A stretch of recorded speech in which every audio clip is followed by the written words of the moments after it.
Hey there, and welcome to the Build Me a Brewery podcast. My name is Chris Hayton, and this is part 3 of the People and Culture Training and Safety segment. In this episode, we heavily dive into the formal training options available across Australia and globally in the brewing industry, where I chat with Young Henry's co-founder and IBA training advocate leader, Richard Adamson, who has been pivotal in the development of the Certificate 3 in Microbrewing course here in New South Wales and the greater national TAFE course framework for the brewing industry here in Oz. And to complement this chat, we are also joined by Director of Online Learning and faculty member of the historic brewing school, Siebel Institute of Technology, Richard Dube.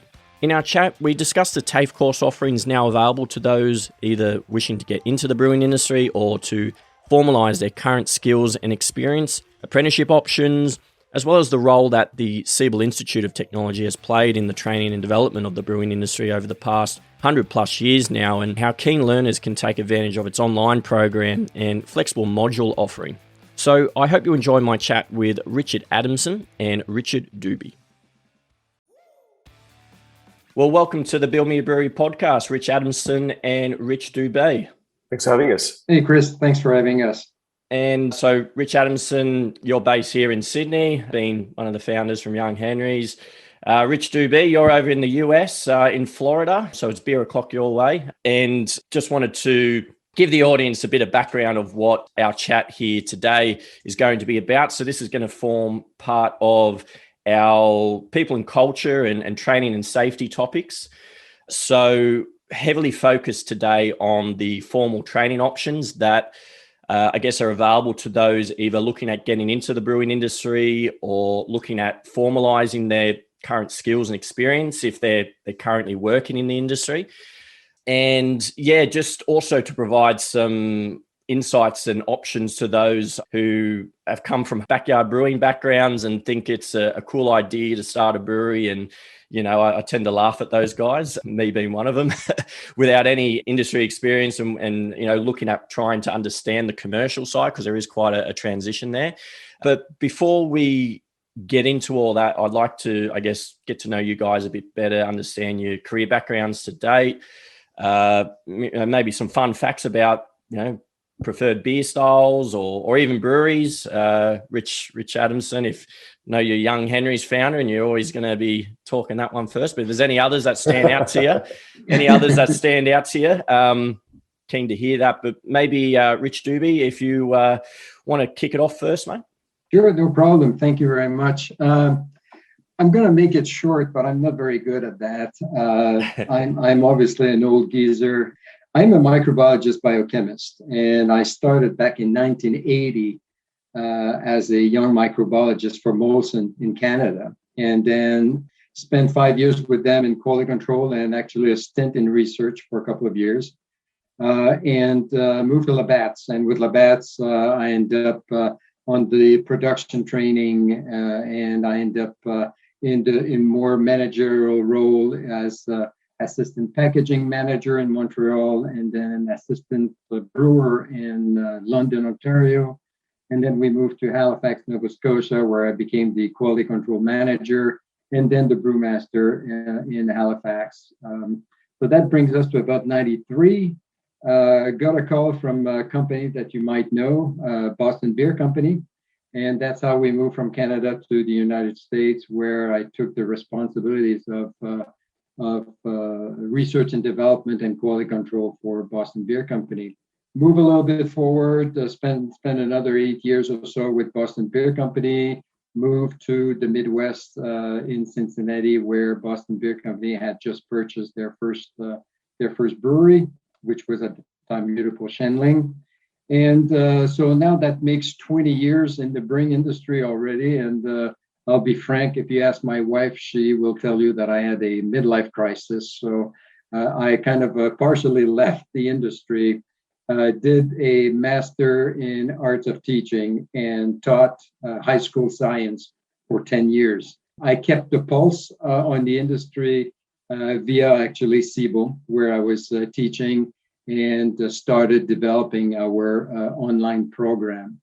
After 10 years, I got the call back to rejoin the industry, and I was the brewmaster for a huge gastropub being built along the Ohio River, smack between the two professional stadium of baseball on one side and football on the other side. So I came back to the industry to start that, and I had a great time. And then slowly but surely, and that's my problem, I end up into production, and I became the vice president, production quality. And one morning I woke up and I said, no, this is not why I came back to the industry. So I left that. And in a matter of, and I'm not kidding, in a matter of hours, I got two phone calls, one from Siebel, who was offering me to take everything that is online, because a few years prior, they had asked me to become the director of education, but it would have meant for us to move to Chicago. And my wife and I, we said, enough moving, we're not going anywhere. So I kind of declined that offer. But this time around, they were looking for somebody who could deal with everything that is online, which meant that I could stay at home and just come to Chicago once in a while. And the other call that I got was to become the co-founder of a brewery that we opened. We just celebrated our 6th year anniversary in Norton, Kentucky, in Covington, called Braxton. So it moved pretty quickly. So right now I have a little bit of the dual role of co-founder, brewmaster at Braxton, and director of online education at Siebel. That's my story. Wow, yeah. So, and that was why I was excited to have you on as well. And I guess I wanted to explore that angle along with Richard Adamson, with TAFE and the other options here in Australia. But a few fun facts about you, Rich Dube. Favorite breweries, favorite beers. Have you sampled anything over here in Oz at all, or? Well, right now I'm drinking this. This is from where we don't see it, but this is from our brewery. This is called Summer Trip. It's a Berliner Weiss style beer, passion fruit. So a kind of a 36 hours kettle souring, and then we go with it. It's very enjoyable when it's very warm and humid. But I would say, and I've always replied that, is that if you were stuck on a deserted island and you can get only one beer, my go-to beer is still Sierra Nevada Pale Ale. Yeah, wow. It never fails, never fails. I can tell you stories about other brewers without naming them, and I think we might get into this, but beers that are very good on location, but absolutely does not travel well. I could give you offline some examples of beer that actually they are very, very good on site. They develop a very, very good following, partially through marketing, but absolutely does not travel very, very well. But Sierra Nevada never disappoint. So that's my go-to beer, if you will. Yeah, well, it's starting to become a lot more accessible for us over here in a lot of our local bottle shops, actually. So you're seeing the little 4-pack box. Yeah. So yeah, every now and then I'll grab a 4-pack. But yeah, good. Rich Adamson, tell us a bit about I guess your humble beginnings and where you are today in the industry. Yeah, much more of a happenstance, I think, than fellow Richard. So I guess I left school playing in a rock band. I was playing keyboards in a rock band and thought that was going to be my life, and didn't really have much of a plan for education or career other than that. So I studied politics and psychology at uni, and didn't make much money as a rock musician. So ended up working in IT. It was something that I could do, and there was a massive need as people, the birth of the internet sort of happened, and did that for about 7 years. Ended up working in a software company that did cryptography. So went through the dot-com boom and bust, lost my passion for IT, wasn't having much fun after that, and there was a course at Ballarat University at the time for brewing, and I'd always been an avid home brewer, and my brother-in-law, Scott Morgan, who was the head brewer at Rocks, convinced me to do it. And I thought, well, at the very least, my homebrew would get better, and ended up founding Barron's Brewing in 2005. After that, left IT and forged a new career, my third career, which was followed by Young Henry's in 2011, 2012. So Young Henry's is now 9 years old. I guess the education part was also a bit of an accident, and that was because I opened my big mouth, essentially. I was at a business breakfast at New South Wales Parliament House, and the then Premier sat next to me and asked me what the challenges of the industry was, and I said education was a big one.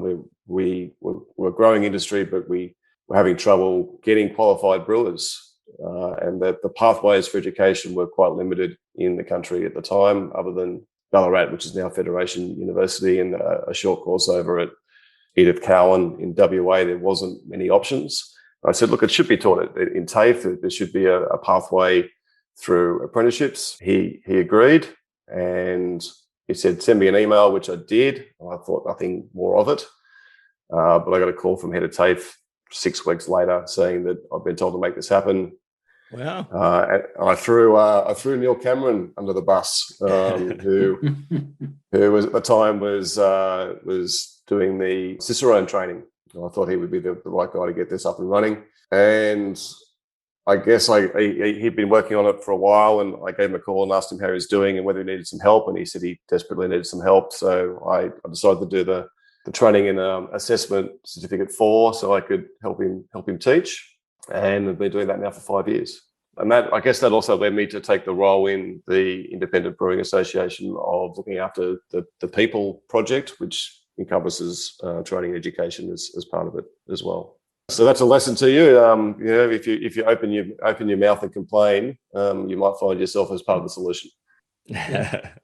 Yeah, no, I recall, not sure if you've had the chance, Adamson, listening to an earlier episode in the podcast. I had Neil Cameron on, actually, and he referred to this story where, you seem to socialize in different social circles that he does, and somehow sat down next to Mike Baird, and that's where it all started from. Yeah, I wasn't really sure what I was doing at Parliament House. I got the invitation, dusted off the suit jacket and headed it in, and was sitting at a table of captains of industry, and I sort of felt like a fish out of water. But I guess good thing came from it. I don't know if I referenced to it in an earlier episode, but I'm actually one of your students at TAFE New South Wales. I've started that over the last couple of months, and can honestly say it is a top course, especially with all the work components in it. So without spoiling that now, we'll definitely go into more about that course and the TAFE options. But any favourite beers or beer styles or breweries other than Young Henry's? It's such a difficult one. I definitely share the love for Sierra Nevada Pale as well. I think that was a revelation beer. But going back to the early days, I think a couple really caught my imagination would have been Timothy Taylor, Landlord, like English bitter, and the whole cask beer and hand pump. I always had a fascination for, just a really different way of serving what we think of beer, and what the English people think of beer is very different, I think. And you hear a lot of people complaining about flat, warm pints, but it's a thing of beauty when you get it right. And then I think some of the Belgium styles I think are just really fascinating as well. It just really calls into question what beer was for me as a young person experimenting with beer. And I think for the craft beer revolution, I think a lot of those Belgian beers are really forgotten and are definitely worth revisiting. Yeah, I've mentioned during the podcast, because a gap in my learning is Belgian beers. I haven't had too many. I know Dan Murphy's stock a couple triples and Trappist beers, but yeah, you don't see a lot of, Rich, both of you guys might correct me wrong, or Rich Adamson, is there a lot of breweries out here making those styles of beers? I think they have got out of fashion. I think, we've been caught up with hops as the star of the show a lot of the time. And I think there's a whole different expression of beer that is maybe getting forgotten, with all the terrific yeast that can be used there to express different flavors. Even from from Hefeweizen to German Hefeweizen to Belgian wheat, being both wheat beers but completely different expressions of what beer could be through yeast. Yeah. On this continent, you have to go in Quebec. Quebec has a tremendous amount of wonderful Belgium beers or Belgium style beers. And I'm dealing, especially right now, with a brewery in Charlevoix in Quebec that really specialize into the Belgium styles. And I believe that, to a certain extent, is that, and I think we might go into this later on, but Belgian beer, to a certain extent, requires a much more attention and much more time to produce. And so, therefore, those who jump into the craft beer revolution, and I'm talking about the first one that I went through in the early 80s, 90s or so, didn't have time to sit down on that. They wanted to be quick. So yeah, it has been a little bit of a forgotten style, but there's some people out there that does really, really nice stuff. Yeah. And you mentioned, Rich Adamson, about real ale. That's another thing that, you just don't see over here. And I'd love to see a brewery do that. It's been something I've even considered to just separate myself from all the breweries that are popping up, is figuring out a way to master the real ale side and bring it over here. Because you see so many big punters say, even James Smith from Crafty Pint, how much he missed real ale from when he immigrated from the UK to here in Australia. It's just, yeah. So I can tell you it's a tough thing to do. It was, real ale was one of the first beers that we made, and it's a beer that we no longer make because it's just, I guess, hops have become the expression that most people are into, and a more malt-driven style. Although it definitely had its ardent fans, and people do really ask me to bring it back all the time. But if it was on tap or on hand pump, and we had the option of putting that on Newtowner would always sell 4 times as much. If you can keep control, it's if you can stay in your tap room, you might be able to handle it, on a smaller scale. But especially here in the United States, anyway, as soon as it leaves your brewery, you lose total control. I mean, even if you try training distributors and so on and so forth, it becomes almost impossible. But I'm totally with you guys. There's nothing else than going somewhere in England into a small, dark, woody pub, and then have the hand pump and have that nice the room temperature pint. I mean, there's absolutely nothing like it. Really. Yeah. Well, yeah, thanks, guys. It's, I guess, good to understand your backgrounds and how you've come to where you are in the industry. And I guess diving into, the main purpose of our chat today, and that is, discussing the formal training options available to, people in the industry, wishing to get in the industry, those wanting to start a brewery. Training is definitely an important aspect that these sort of aspiring brewery owners need to be considering.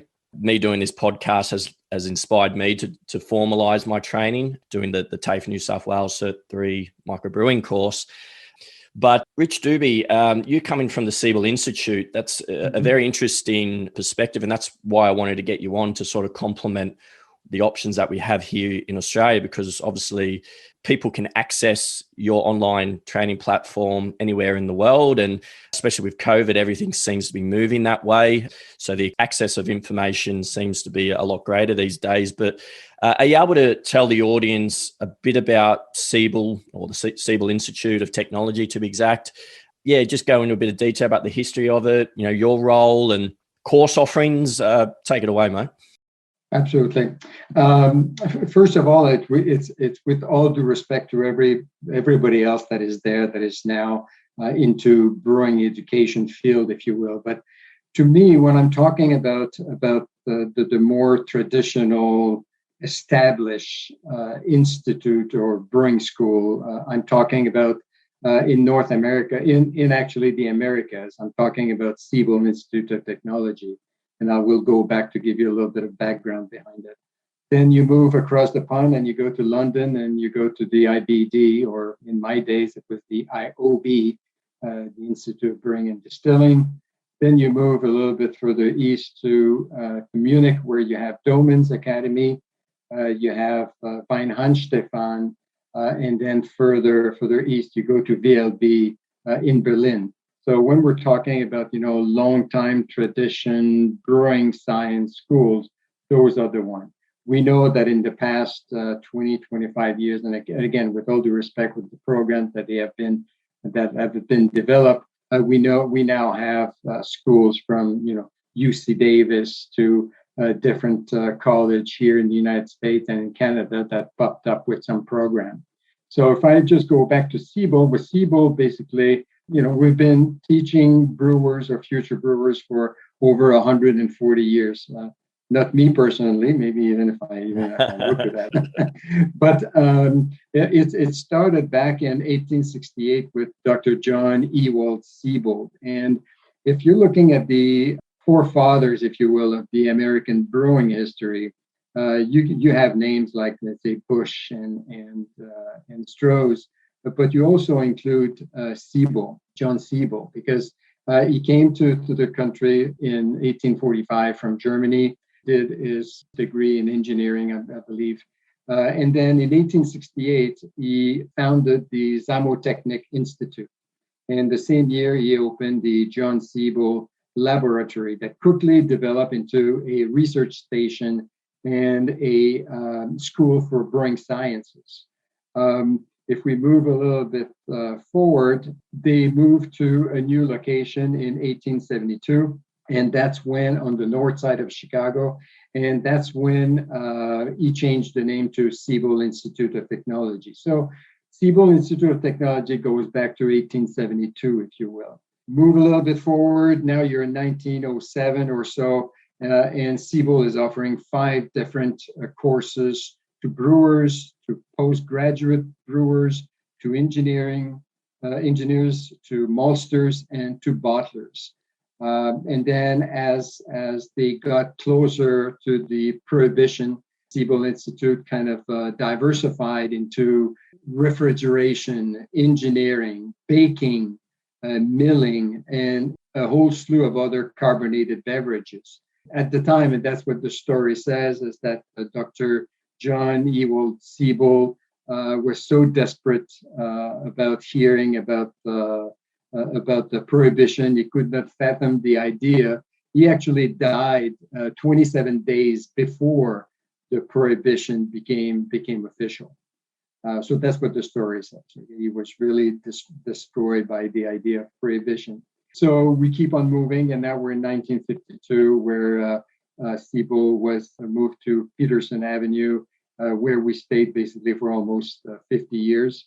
From there, we moved a little stint to Clybourne, where we had a very close partnership with Goose Island Brewpub that was just across the street. So we had actually a classroom in their facilities. And we moved to Kendall College in 2013. And finally, last year, despite the pandemic and everything, we moved to our brand new location on the what we call the West Loop of Chicago in Greektown. Very nice, vibrant area for us. And what you see back behind me is one of our classrooms. So that's a little bit the story of Siebel. We've been teaching brewers from all over the world for over 140 years.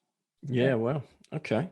And in terms of course offerings, so from my understanding, you've got full suite of courses where someone will get a certificate or a diploma upon completion, but you've also got this sort of pick and choose type system where, if a brewery owner wants to understand how to properly clean his tanks and do CIP, he can jump on your website and pick that module and do that. Is that right? Yeah, that's absolutely correct. When you look at our offering, we obviously have, my virtual background show you the classroom. So we obviously have campus offerings, but we also have online offerings. And one first thing I want to say to your audience is for them to understand that campus and online, despite the fact that it's obviously a different delivery system. I mean, you have an instructor in front of you live, versus being online where you're in front of your computer. But what we call the depth of knowledge is exactly the same. And this is something that actually we have to prove to the Department of Education, of Higher Education here in Illinois, that we are providing exactly the same depth of knowledge. So it's the same material delivered differently, that's granted, but even the assessments are at the same level. So somebody that shows a certificate of completion for, let's say, the concise course campus versus somebody online, we know that they have exactly the same depth of knowledge, okay? So when we look at our offering, and that's something that been mentioned, but it's very important to make a point here, is that back in 2001, Siebel got into a partnership with Domen's Academy in Germany. And that goes under the umbrella of what we call the World Brewing Academy. So when you see World Brewing Academy, it is Siebel and Domen. So it's what we call the dual campus. This is what allows us to claim rightfully that we have courses that are all over the world. People would come to Chicago for a while and then move to Domen's to complete their certificate or their diploma, if you will. Aside from campus, as I said, we have online. And again, here, what's important to point out is that we have been online for 20 years, okay? So online Siebel or World Brewing Academy online didn't come out of the pandemic period that we just went through. We have been there for 20 years, and I think we were the first one online to offer some brewing courses of different levels. Talking about levels, we have 3 different levels. We have the entry level, we have the intermediate level, and then the advanced level. And the analogy that I use is that, all those courses teach one thing: beer production processes, okay? But it depends how deep you go in the knowledge and how much the details you go. So it's like, yes, I'm a math teacher, but I'm a math teacher, a first grade math teacher versus a high school math teacher. So that's how it's math, but obviously the depth is totally different. So to give you an idea, when we say beer production processes, we start from raw material to brewing engineering and absolutely everything in between, right? So for the executive, the entry level, we call it the executive overview of the brewing process. You have 17 lectures or 17 topics. You go to the concise, that is the intermediate level. Now, for the same beer production processes, you have 33 individual lectures or topics. And then when you move to the advanced level, again, the same quote unquote knowledge, but you have over 100 different specific individual topics to cover the same kind of knowledge, if you will, but it goes deeper and deeper and deeper. Does that make sense?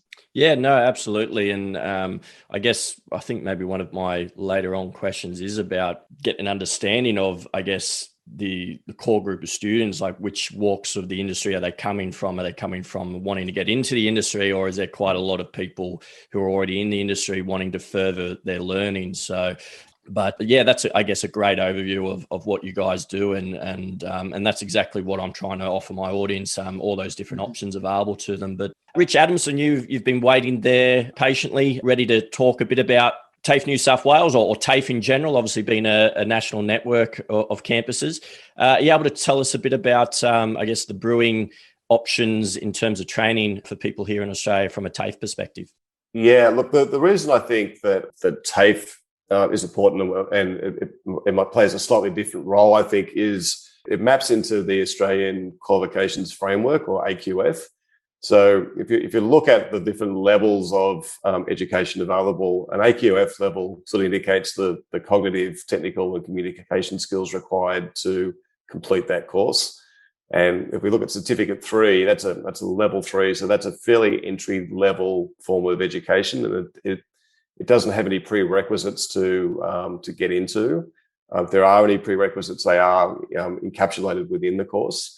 And it kind of focuses more on vocational education being hands-on practical workplace skills. So it's probably less theoretical and more about how to do things, rather than maybe, we give you a bit of background in terms of why you do things, but it probably stops short of analysing and evaluating and transmitting knowledge.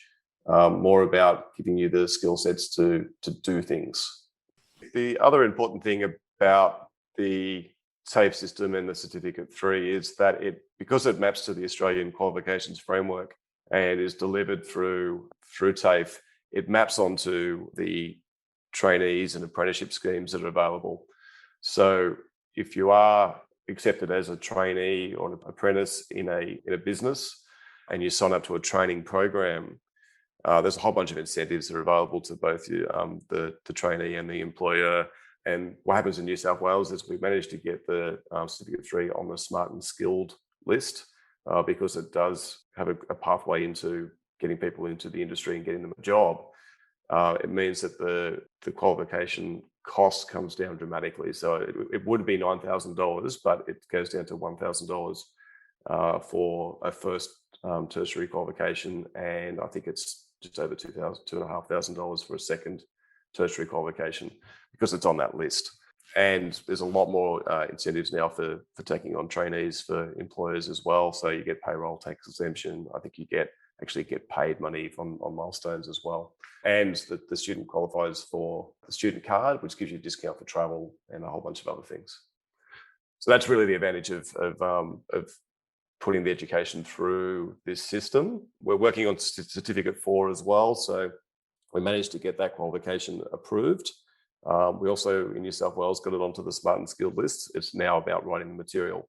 And the Certificate 4 is aimed for head brewers, production managers, or business owners. So, we're going to go more in depth on the brewing side, but we're also going to couple that with business skills. So whether it be some basic form of accounting, management, leadership, those type of skills that should go along with your brewing skills to be an effective manager within the brewery.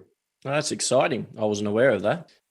Now, Rich Adamson, how would you rate, the current standard of formal training options available in the Australian, brewing industry of years of past to now in modern times? Obviously there's been a bit of more of an awareness in recent years, especially from a TAFE perspective and government funding of those courses in the industry. But talk about the training options as a whole in the industry. Do you think that we still have a little bit of, room to improve in that space?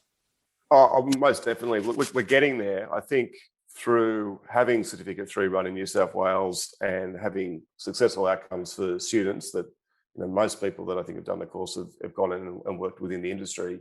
And the fact that the industry has grown as well, we're demonstrating that we are a big employer within Australia, the craft brewing industry particularly. So, half the jobs in brewing come from the craft brewers. And as an employer, we're getting towards 7,000 jobs, and hopefully we can double that over the next 5 years.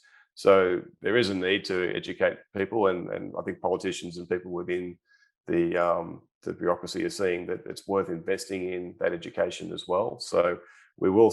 I'm pretty confident we'll see more TAFEs across the country start offering the course. So and I think the great thing about the education available through Siebel and IBA is that it's modular.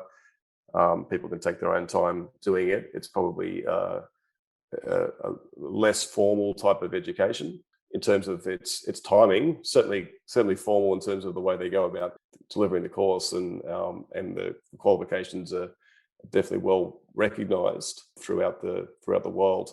It's a matter of people accessing the education they think that's appropriate to them. Totally different system of education, if you will.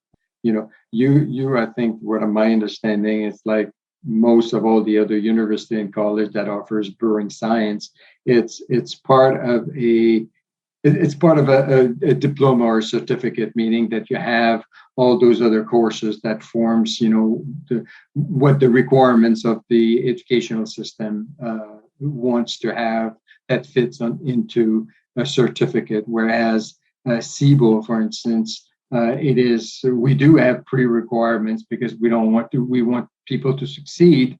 So therefore we want to make sure that, that they go into the right level of depth of knowledge, if you will. But, anybody can jump in.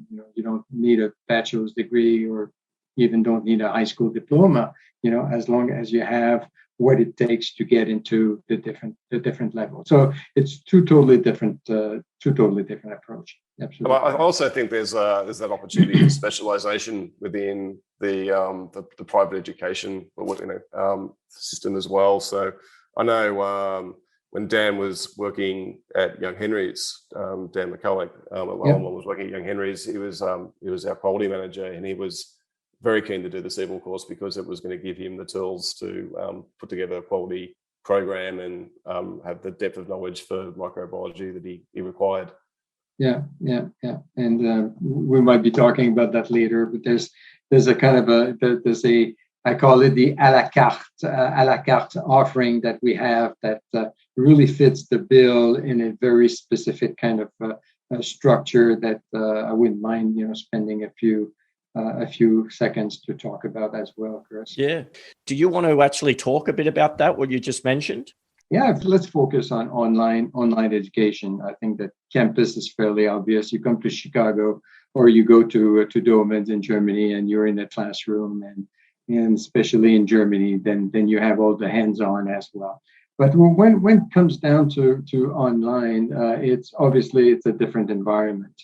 However, we have created a brand new platform that we launched just a year ago, where we try to have as much interactivity as possible, meaning that we have video chats. The lectures themselves, they're not a run-through video that you might end up falling asleep on it. It forces the learner to click different things to open different windows, so they kind of stay a little bit more focused on the material. But we have two different formats, and that's kind of important when the audience try to decide, okay, which way do I want to go? What type of learners am I? And so we have what we call in the educational lingo, we have a synchronous environment and we have an asynchronous environment. In different terms, we call it synchronous, we call it a tutored session, tutored course, I should say. And the asynchronous, we call it an open session. The difference is that for a tutored course, for instance, let's call it the WA concise course, which is the intermediate level. The course is offered 3 times a year. So it starts on a specific date, like the next session starts on May 3rd and will end 11 weeks later. Okay, so it's very fixed. Okay, so you have to be there during those 11 weeks. And during those 11 weeks, they are tutored. Tutored means that you have someone that is there to support your efforts, to answer your questions, to have a weekly video chats with predetermined topics, and to answer any questions that you may have, to make sure that you progress at a definite pace. And they are there to receive, review, grade, and comment on your quizzes that are mini essays type, okay? And they're there to guide you to be successful at the final exam at the end of those 11 weeks. Versus a open session where you can enroll at any time during the year. So it's basically, I call it pay and learn. So you pay for the course, and within 10 minutes, you have your credentials, the access to the platform, and you can start working on the material. You're not all by yourself, though. There's still a monitor that is there to answer any question that you might have that are related to the lectures themselves. Those courses or those access are generally much shorter, like 5 weeks. But again, the biggest benefit of online is that you work at your own pace, you progress at your own pace, you don't have to travel, and you still have access to a certain level of live interaction, if you will. In the tutored courses, we started that, and it became very popular, is that we have what we call guided lectures. So we take one of the lecture that is in the curriculum of the course, and we invite a content expert to actually present the lecture via Zoom. So people come in, they participate, and the beauty is that, just like you're doing right now, you record it. Those that could not participate because of scheduling conflicts or whatever, it's recorded. I upload it straight on the e-learning platform, and then the other students can view the recording at their own leisure, if you will. Yeah, well, what I think is very important, and it's becoming more of a growing trend is in learning, is obviously that online platform ability for students. And I think it offers greater flexibility. And I think Rich Adamson and Dan McCulloch doing the TAFE New South Wales course have commented on it. They get greater attendance when they do it online because people are working in the industry or they're working other full-time jobs, and they're able to do it in their own leisure of their own home. So exactly, and that goes into who's our audience, and the spectrum is actually very wide. I mean, you have people that are considering to get into commercial brewing. You have some people that have already been in the industry for a while, and they finally figured out what actually Richard kind of alluded to earlier, is that I know how to do things, but I don't necessarily know why I'm doing it. And me, I have that saying that a brewer is a glorified janitor with great problem-solving skills. And to do that, you have to have the knowledge that goes behind, okay, I opened this valve when this happens and that kind of stuff, right? And I think that this is that angle that we provide. And there's more and more employers that realize that they realize that when they have a guy or a gal on the brew deck, they want that person to be able to solve the problem by themselves because they know all the background. So that leads me to our latest offering. We call them specialized lectures. They are actually taken from the advanced level, and they become a perfect addition to. And actually, I'm going to use my own experience as the co-founder of that brewery in Northern Kentucky. Is that we have knowledgeable people. But we realized that, okay, the person that is in QC would need to know a little bit more about microbiology, for instance. Okay? So not that we don't want them to know about malting or brewing, but really what will help them on their daily routine work, and what will help me and as employers is for them to get better in quality control, right? So instead of having to pay a large amount of money to send them on a course that will cover all the beer production processes, I can pick and choose specific lectures that pertains to quality control, interpretation of beer analysis, microbiology in brewing, detection of contaminants, whatnot, right? And then let's say you, Chris, you are in packaging. Well, again, not that I don't want you not to know about brewing, but really what I need you to know is how to run that canning line, right? And understand what dissolved oxygen is and carbonation and all that. Well, then there's a lecture for that. There's a lecture on principle of cannings, and there's a lecture on carbonation and so on and so forth. So you can extrapolate that, and someone in maintenance or somebody in brewing or somebody in the cellar, you as an employer, you don't have the money to send everybody for 2 weeks on campus or to have them tied up for 11 weeks with tests and assignment and all that, but you have enough money to, okay, Chris, I'm going to pay you, I'm going to give you, 2 or 3 lectures for you and 2 or 3 lectures for Richard in maintenance and a couple more lectures for you in packaging and whatnot. So this is what we call our specialized lectures. It's somebody that is already there, already working in that environment, that really need to know about glycol fundamentals or need to know about steam fundamentals. That's what they need on their day-to-day work. So for the employer, it becomes a very specific formation that they can provide to their employees. And we know that, employees that are more knowledgeable, they're happier in what they do. They feel more secure about what they do. So they get more enjoyment about what they do, and then they stick around with you. So, that's the whole concept of those specialized lectures. Yeah, no, I love the concept of being able to pick and choose different modules, and like you said, as you get bigger and bigger, you create these more specialized teams within your business. So I guess it's important to, for those specialists to get formalized with it, and to be able to, and even when you get as big as, say, like your Stone and Woods, and even like Young Henry's as well, as small to medium sized breweries, it's making sure that people in packaging know what's going on in brewing. They don't need to be as an expert as the brewers, but they have that crossover department training. And we've talked a little bit about that in our people and culture episodes, about the importance of, making sure sales have a fair idea of what's going on the brewery floor, so they can better develop those relationships and sell the product. So yeah, I think it's very important, and that concept there can help sort of, like you said, pick and choose and so forth. But Richard Adamson, and like we were talking earlier on, this whole dynamic of having two Richards, it's I don't always like. I feel like I'm your mother, and I'm talking to you in your full name, like that sort of thing. But I have to give the audience an understanding of who I'm talking to. So, but Rich A, if I can refer to that, you mentioned a bit about apprenticeships and traineeships, and the government funding with the Smart Skill program. Are we seeing a lot more of those opportunities coming up in the brewing industry, like actual breweries taking on apprentices and trainees?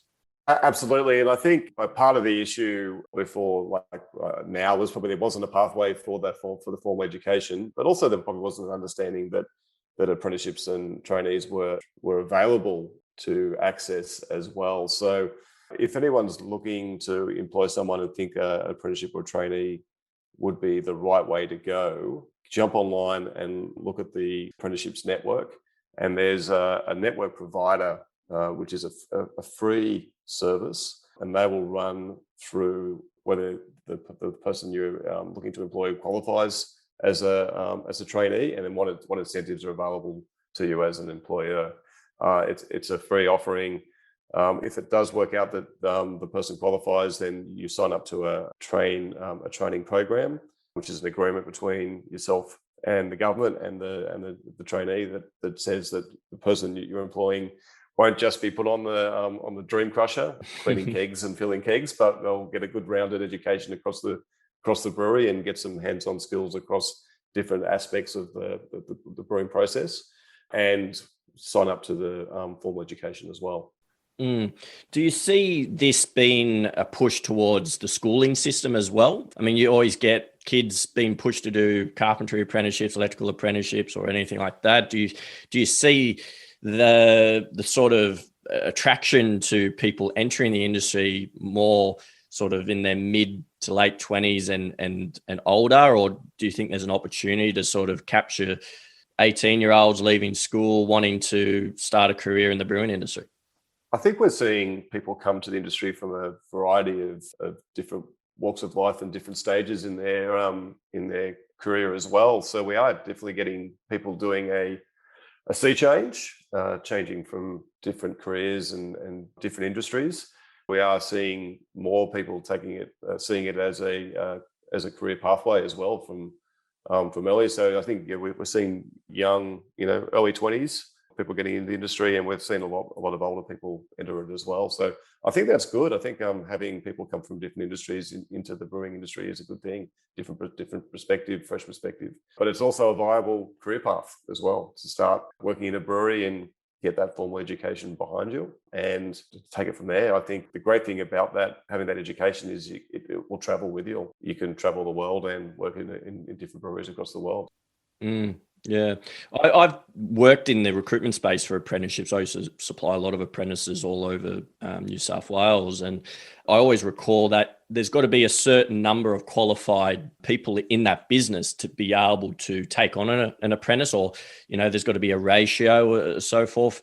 Is that a challenge in the brewing industry, and brewery owners not being formalised or having that actual formal training or qualifications, being able to take on apprentices? Or is there sort of like a level of competency that's sort of assessed at those sort of moments when they register an apprentice?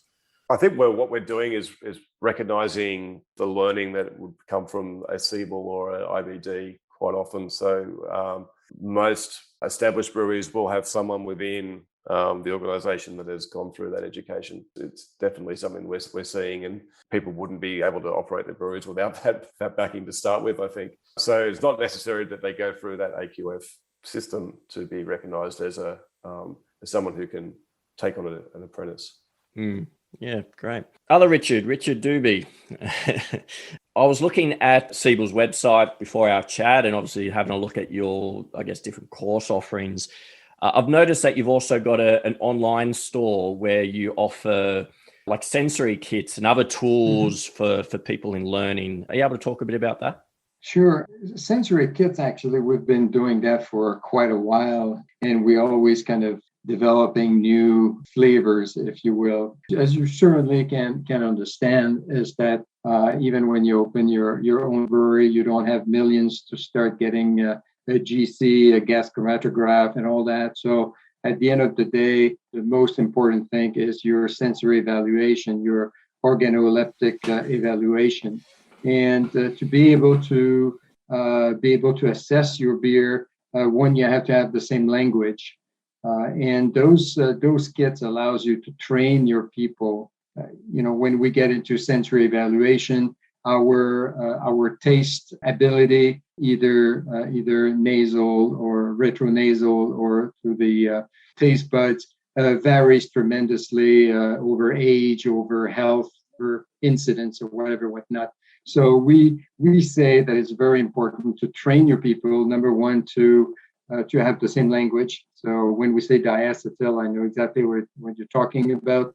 We're not denying the fact that, and that's the way it goes. You smell something, it gets into one of your receptors, sends a signal to your brain, and the brain says, "Oh, this is my grandfather basement," right? Okay, well, if you say that to the taste panel, they're gonna say, "Okay, that's fine. Well, what the heck is that, right?" Well, but for you, your grandfather basement is that moldy, earthy smell that you remember, right? So the brain makes a connection with somebody that you remember. It's just that you need to make sure that you put a name to this so that everybody has the same language. The second benefit of those sensory kits is to make sure that you identify who's good at what. Take diacetyl, for instance. There's 10% of the population that absolutely cannot taste nor smell diacetyl, where it's important to know which in your group is in that 10%, because when Joe says that there's no diacetyl and it's a diacetyl bomb, well, then you say, "Well, thank you, Joe, for your comment, but we won't rely on you for that one." But conversely, Joe is very, very good for DMS or sulfuric compounds or whatnot. So it's very important to train your people, and to train it. This is a little bit more, I would say, a personal opinion, but you should recalibrate your people at least once a year, okay? And you create a map of what is being detected and at what intensity it's being detected. And so those sensory kits that we sell, the basic flavors, and then the more complex one, and the defects, and the barrel age, and so on and so forth. So you can really bring people to appreciate the same character, but also naming them the same way. And that's what makes the power of a sensory evaluation, is to be able to talk with the same language. Yeah.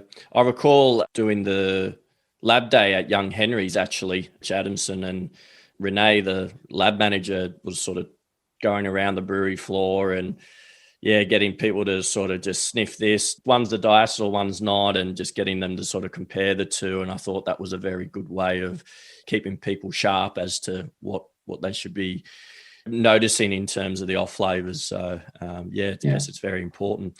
But Rich Dube, you've been around for quite some time in the brewing industry. You got to I guess, witnessed the first craft boom, as you were explaining earlier, in the 80s in the US. And I mean, how many breweries is there now? Like over 7,000 breweries?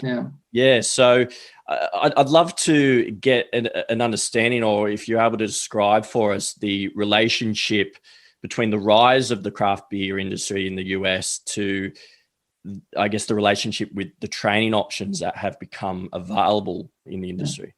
I'm first going to give you the similarity between what I call the first craft beer revolution, is kind of the late 80s, early 90s, and the one that we're going through right now. The similarity are people with tremendous amount of heart and guts and passion about the beer industry.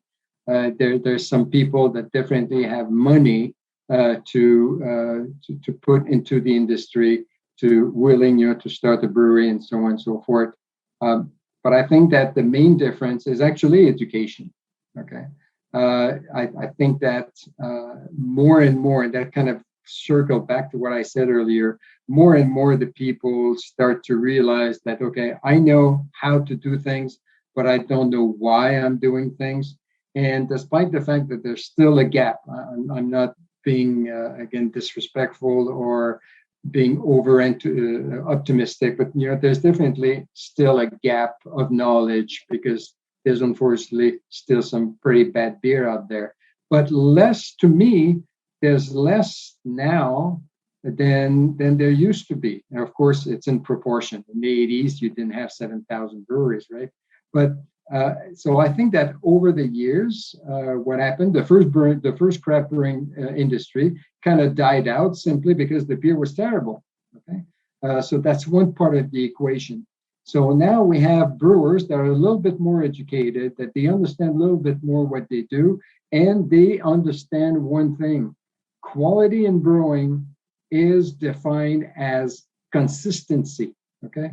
If you go to a tap room and you buy a beer X and it tastes XYZ, okay, and you love it, and then you come back 1 month later and that same brand X is totally different, you might not be able to define what is different, but you just don't like it anymore. Okay, so quality is consistency, and I think that the brewers have started to really understand that note. That is very, very important to stay consistent, and to be able to become consistent, you have to know a little bit more about what you are doing. So now we have people that kind of understand a little bit this. That's one side of the equation. The other side of the equation that people might not think about, it's actually the consumer. The consumer is a little bit more educated than they used to be. Okay. They travel more. In those 40 years, people travel more and experience different things, and got accustomed to different things and to appreciate different things. I often give the analogy, I don't know if you have that. I think you do. I think I saw some when I was there in Australia. Subway, those sandwiches, okay, Subway. Well, 25 years ago, the only bread you had was white, right?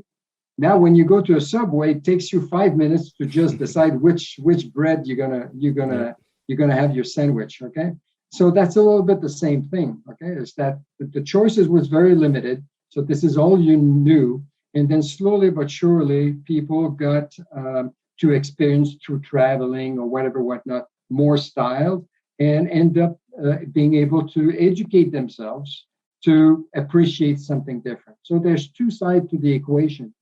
Finally, the final point I want to make is that the brewers also realize that the consumer is more educated, and the more educated the consumer will be, the better it's going to be for them.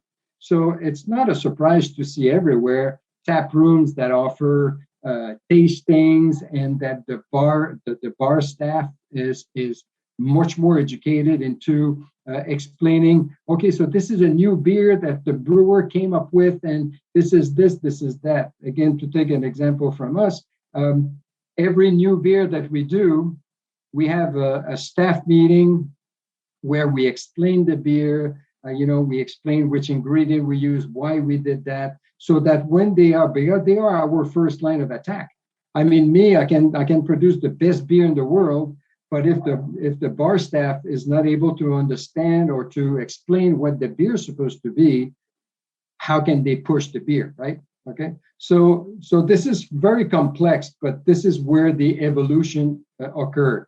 Brewers more educated, consumer more educated, and brewers understanding that it's to their benefit to educate the consumer even more so they can appreciate their product. Yeah, no, And I guess that's we've had the luxury of being able to learn from you guys, actually, because there's always been that statement that we've been 5 or 10 years behind the American craft beer market, and some people have come on the show and said it's a lot less, that gap. Whatever seems to be trending in the US or happening in the US, that time is being reduced. But I think that is what is important for our industry going forward, is that we're seeing a bit of an increase in breweries opening up. I think it's like a brewery opening up every 6 days is the stat from the IBA, and I guess it's a matter of educating those backyard homebrewers, thinking that they can open up a brewery and thinking that they can call it craft when there's diacetyl, there's DMS, there's all these off flavors going on. And I wasn't aware that was the reason why the first craft beer boom in the US died, because of quality and cowboy. I think it was a similar story in Australia as well, but there was some really questionable products out there. And the other thing too, I think, was we were aping a lot of established styles of beer. So there really wasn't an expression of an Australian beer style necessarily back then. Coopers have been doing it for a long time, but I think it was all about making a German style beer or a British style beer. I think the American second revolution, I think, was really probably driven by Cascade as a hop, which changed the whole landscape of brewing completely. And I think there's also a greater level of complexity now with what consumers are demanding. Starting a brewery and making sour beers and adding fruit to beers. You really need to know what you're doing from a technical perspective to be able to deliver that with consistency, as Richard was saying, and avoid re-fermentation issues and dangers that are going to be out there for the consumer with bottles exploding or cans exploding. You really need to have that technical expertise now to be able to deliver those beers. So the consumer became much more accustomed to different styles as well, and they kind of learn those styles slowly but surely. And now they can go to someone and say, well, I like his IPA, but I don't like his. Whereas before, and that's one of the reasons why the first craft revolution went down, is because people would say, oh, I want to have one of those IPA that I hear about. And they taste it and they don't like it. It's not explained to them. And instead of saying that IPA I don't like, they said IPA I don't like. And then it killed everybody. So in that first craft beer revolution, a lot of very good brewers went down the tube because they were put under that same umbrella, whereas some people were pretty bad. Well, that's great. All that content there, guys, I guess gives the audience a bit of an understanding of what training options are out there for them to I guess, formalize if their training and their skills and experience if they're working in the industry or wanting to get into the industry. I guess what I wanted to dive into now is, I've got two guests here that have been in the brewing industry, both in Australia and the US, with years of experience. Want to get your insights about, I guess, the two markets and where you see things going in the future. So maybe to start off with you, Richard Adamson, I'd like to get your thoughts and insights on the craft beer industry here in Australia and I guess what you see as a future outlook for it. Look, it's definitely positive. As I said, we are the biggest employers within the brewing industry. We employ over half of the people that work in brewing. That's the independent sector. I see continual growth. I think the growth will come in regional areas probably more than anything else, and I think it'll be a lot more smaller players within the market. I think on the upper end, it's fairly crowded, and I think you really have to have a good reason to exist. If you're not servicing a market that's a territory, and that's why I think regional will be the powerhouse for growth. I think you have to have a pretty strong reason to exist. I think the story of two guys talking over a homebrew and thinking that their homebrew is better than what's out there commercially, that story is probably done. Really, if you can't get a good beer at your local pub now, a good independent beer, then there's something wrong. There's so much good beer available now that your reason to exist has to be pretty compelling, whether it's down to focusing on a particular beer style or doing things in a very different way, there has to be a good reason to exist. So I think that's going to be a challenge for people entering the marketplace, is why are you doing this? So that's one of my insights. I think there's, we may even see a return to of the lager, I think, as well, as as we're getting into more wild and wacky territories, and these really hop driven styles of beer.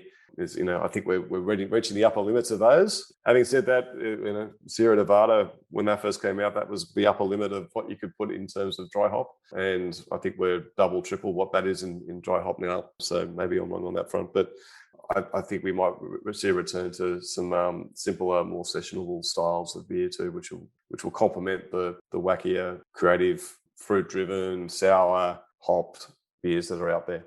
Yeah, there's been a couple other guest insights talk about the craft lager sort of trend. It seems to be a direction. Like I said, I think the hop stuff has been done. Like once again, going back to us following our big brother, the US, it's been done over there as well. And there's been a couple comments about, I think Neil Cameron mentioned it as well, yeast-driven beers is and I think Richard Adamson, you mentioned it as well, that there seems to be, an unexplored area there as well. Richard Dube, we talked a bit about, I guess, what you've witnessed in the US scene from a training and quality standpoint. Anything that you can, I guess, add to the future outlook or interesting trends that's happening over, I guess, your part of the world? I'm going to start by something that Richard mentioned, and it's about that you really need to know what you want to become, and in that sense is that people that don't survive and actually did not survive through the COVID is because they didn't really know who they were or who they wanted to become, and what I'm talking about is that in our town back in Kentucky, there's a couple of very small brewery that decided that, this is what I want to do. Okay. I want to stay a tiny little tap room, and I have a food truck coming on Friday night, and I produce those beautiful beer, and I have those people from the neighborhood that comes to my place, and I love it that way. Okay.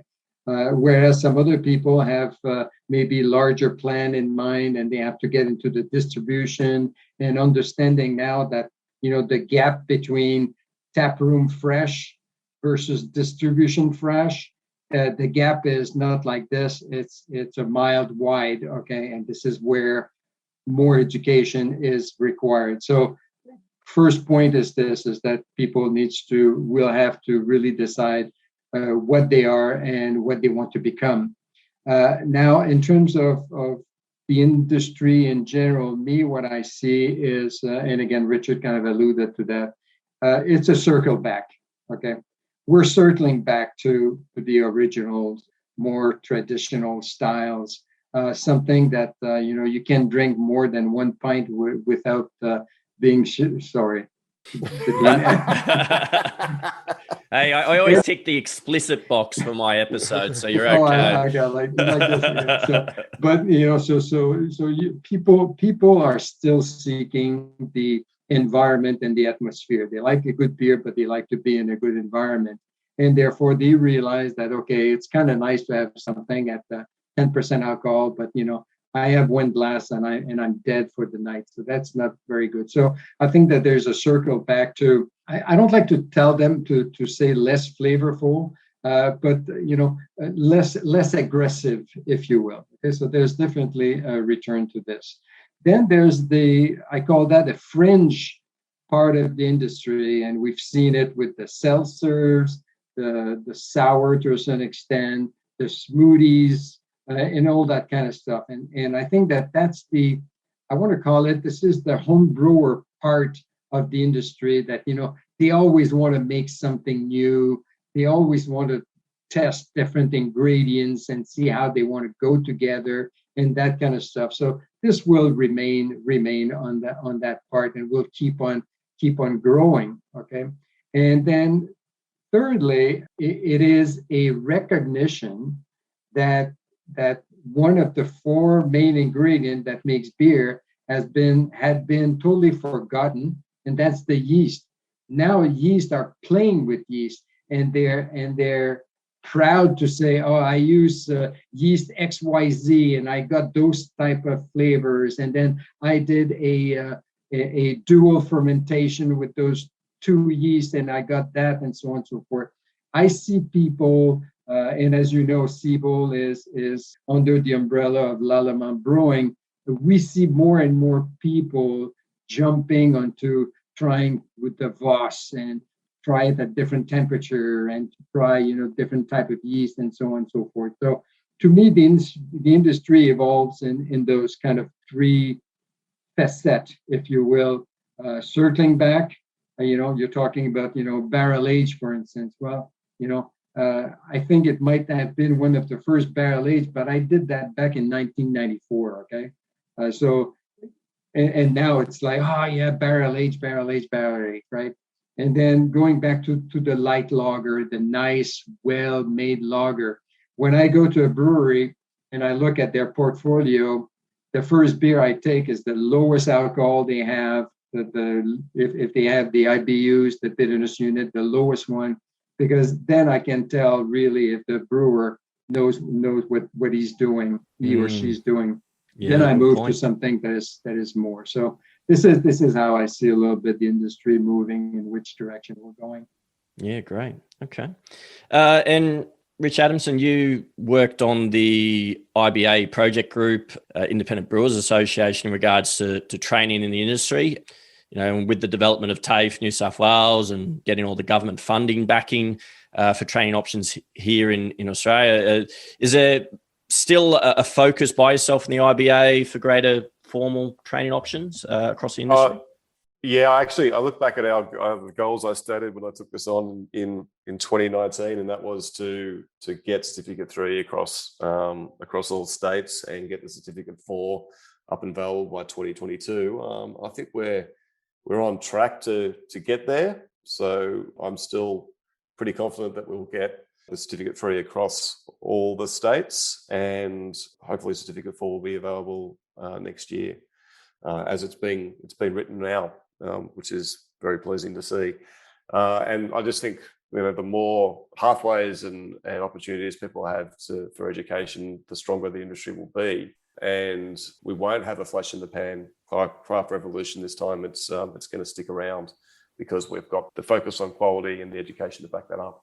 Yeah, that's a good point. And I guess the thing that drove me to wanting to do the Certificate 3 in microbrewing, obviously the Neil Camerons, the Steve Hendos and Dan McCulloch, sort of having them on the podcast sort of gave me this sort of urge to want to do it for myself, is because it's got such a big practical component. I love the opportunities to go to a lot of the breweries and do a days there and, complement what I've been learning in the classroom. So yeah, kudos to yourself and the IBA for making that happen. But and also I just on that too, Chris, I think I'd like to take the opportunity to thank all the breweries that are part of the work placement component of the TAFE course, because I think that's invaluable for you as students to get out there and experience working in different breweries. And it's there's a part of that too, which is that the breweries do get a good look at the students coming through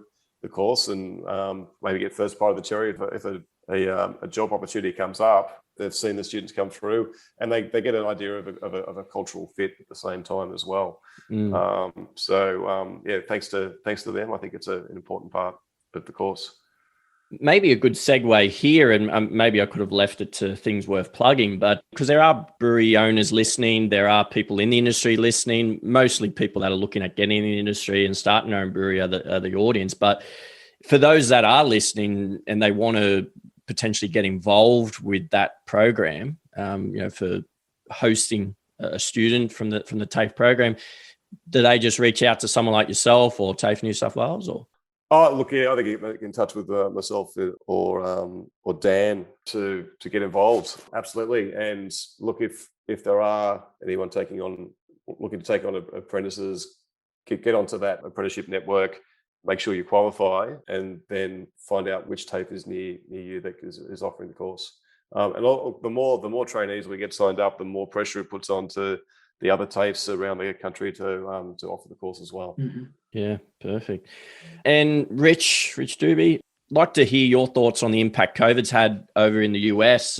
You guys seem to be battling out a lot harder than what we've experienced over here in Australia, but had a lot of guests on talk about how COVID impacted the brewing industry here in Australia, but like to hear your insights about over there in the US. Sure. I'll take just a little brief moment to mention about the education first. Okay. So Yep. On the education side, I still remember the day March 13. We had over 22 or 25 students on the international diploma when in Chicago when we closed the doors.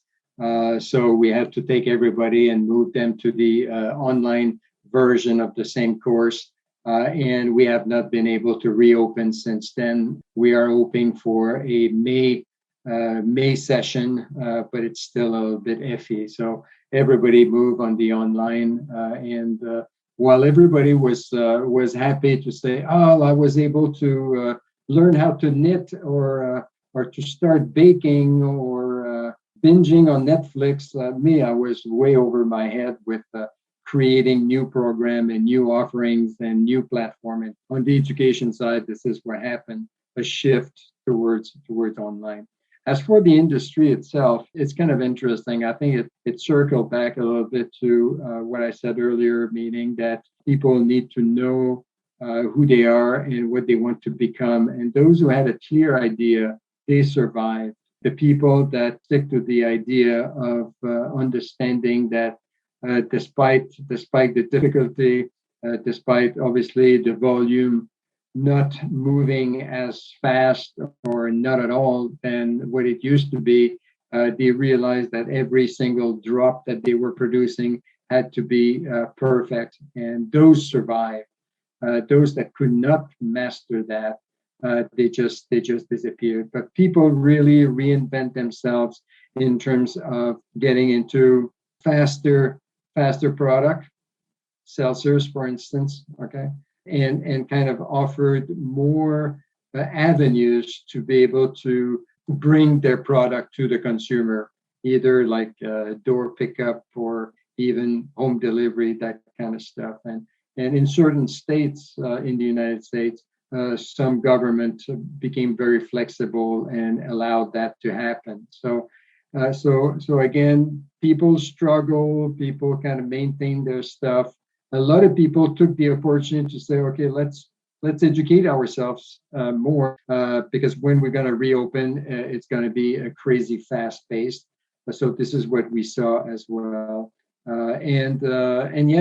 Those who were able to maintain quality, maintain their equipment and so on, they are reopening their doors and they're ready to see people coming to their tap room and be able to start, sending draft beer to the different accounts and so on and so forth. But it has been tough. I wouldn't be able to give you a number how many closures, but we certainly had a rough time. It was a rough time for a lot of people. Yeah, I can imagine. And like I was said earlier, it's the chalk and cheese from what you guys had to have experienced compared to what we've had over here in Australia. But I think Melbourne is probably the closest that I can reference in terms of what's happened over in the US. But thanks again, guys. I really do appreciate you taking some time out of your day to come on the podcast. Before we, I guess, sign off, any closing thoughts or advice that either of you would like to part ways with? Look, I think just dovetailing into the challenges of COVID, I think we have seen more beer go into package and cans, so more craft breweries getting into the market through that avenue, probably less through the taps in pubs and bars. And I think maybe contracts have a lot to do with that as well, with the majors having access to those taps. But what's coupled with producing beer and putting it into package is the technical nous required to be able to do that on a consistent level and provide quality to consumer. really means that you need to be educated. So, I think that those two things go together very tightly. If you're not measuring it, you don't know. So really understanding your micro, understanding dissolved oxygen, the role that plays in delivering a quality product and a fresh product. These things are coming more to the fore than perhaps it used to be, where you could put beer into kegs and it was consumed fairly quickly after being packaged. Mm-hmm. Yeah, good point. Yeah, again, the taproom fresh versus distribution fresh. If I can leave you with something, is that never stop learning. You need to learn something new every day. And the beauty at my age is that I'm not so sure if it's something new or if it's something that I forgot, but I still get the satisfaction of saying I learned something new every day. So, the day that somebody thinks that they know everything, they rather just quit, because we're not there yet. We're getting something new every day, and there's plenty of avenues to get more brewing education and brewing knowledge. Yeah, perfect. Well said. And anything else worth mentioning, either of you, for shout outs, events, maybe course offerings? Where we have the BrewCon coming up soon for IBA in the Gold Coast. So, as the vaccine gets rolled out, we should be able back to travel. I know we've got a little cluster outbreak at the moment on the border of Queensland, but I think we should be able to get on top of that pretty quickly, and look forward to BrewCon in September. Yeah. As for me, the only thing I'm going to say is that, we are opening the campus pretty soon in May. And in terms of event, it was announced just last week that the Craft Brewers Conference will be live in Denver in September. So we'll see you there. Perfect. All right, guys. Well, thanks again, both Richards, for coming on the Build Me Brew podcast. Cheers. Perfect. Thank you. Thanks for having us. Take care, Chris. Richard, was a pleasure meeting you. Absolutely. You too. Take care. Thanks, guys. Thanks for listening to the Build Me a Brewery podcast. That was part 3 of the People and Culture Training and Safety segment. In part 4, and our final episode of the segment, I meet with co-founder of Victual, which is a comprehensive, streamlined platform and service for brewery owners to access in helping them implement formal safety management systems and much more in regards to risk aversion and insurance. As always, if you are liking the podcast so far and find the content useful, please give us a follow and rating on whatever platform you are listening on. Also, follow us on all our social media handles, as well as visiting our website, www.buildmeabrewery.com.au. I'll also mention to listeners that we now have a new Build Me a Brewery discussion group linked to our Facebook page. Now, this is a group of keen listeners and like-minded people discussing their brewery build plans and providing advice to others on the subject. Link to this group will be in the episode show notes. That's all for now. I'm Chris Hayton, your host, and this is the Build Me a Brewery podcast.